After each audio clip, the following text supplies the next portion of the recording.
আমন্ত্রণ জানাচ্ছি ১ মিনিটে বিশ্ব সংবাদে, সাথে আছি আমি তাসলিমা তিথি। ইন্দোনেশিয়া আগ্নেয়গিরিতে অগ্ন্যুৎপাত, সরানো হলো ৭ গ্রামের মানুষ। কলকাতায় ডাক্তার দেখাতে বেরিয়ে আর ফেরেননি আনোয়ারুল আজিম। দুর্নীতিবাজদের বিরুদ্ধে আরও কঠোর ব্যবস্থা নেওয়ার হুঁশিয়ারি মোদির। দেশে ফিরলেন ১৪০ পাকিস্তানি, আরও ফেরার অপেক্ষায়। যুদ্ধোত্তর পরিকল্পনা না করলে পদত্যাগের হুমকি ইসরায়েলি মন্ত্রীর। ট্রাম্পের মস্তিষ্ক বিকৃত, গণতন্ত্রের জন্য হুমকি বাইডেন। মোদি ফের ক্ষমতায় গেলে দেশের সংবিধানটাই থাকবে না বলেছেন মমতা।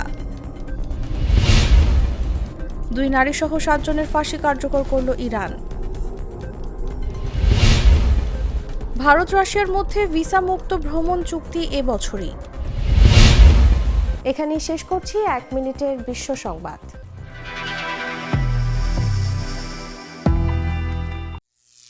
করিম চাচা, আপনার প্রিয় মানুষদের কখনো বিপদে ফেলতে চাইবেন না স্যার। তাহলে আমাদের বিপদে রাখা কি ঠিক হচ্ছে?